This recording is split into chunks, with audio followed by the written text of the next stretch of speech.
Meantime, today, Governor Katie Hobbs could strike a move to speed up Arizona's election process. It's a Republican-backed bill that would lead to faster ballot counting, more results on the day of the election.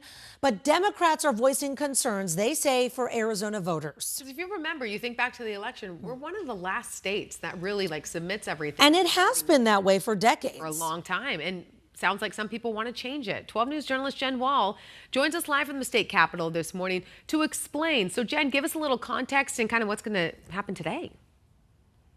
Yeah, good morning to you. Okay, so Republican lawmakers, they recently passed a bill that would give Arizonans election night results night of. So like you said, that's very different from what we're seeing right now. And then Governor Katie Hobbs, she's anticipating that bill could reach her desk as early as today. That's according to a spokesperson.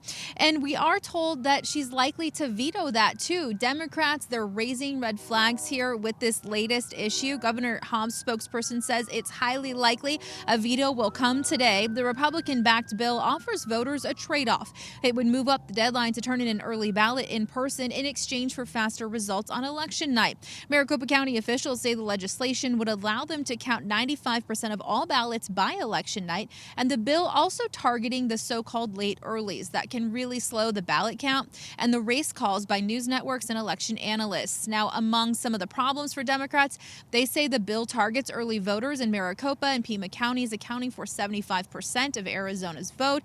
Democrats say there are more stringent requirements to obtain an early ballot. Still, Republicans want to see this faster process on election night, so the rest of the country is not waiting for Arizona to decide who won the major races.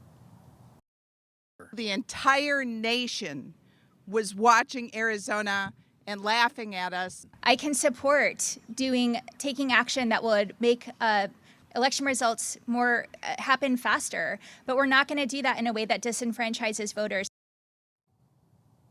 Hobbs and fellow Democrats like Secretary of State Adrian Fontes warned that by fixing one problem, Republicans have created another one. Critics say the solution would make dropping off an early ballot on Election Day much harder, especially in rural areas. And anticipating a possible veto, Republicans have a ballot referral for 2026 that would ask voters to approve a measure similar to the one Hobbs plans to reject. Again, that come as early as today, the resolution. It is also scheduled for a final vote today, and that is within the House before moving to the Senate for approval. So stay with 12 News as we continue to follow this issue very closely. We'll bring it to you live. For number live in Phoenix, Jen Wall, 12 News, Today in AZ.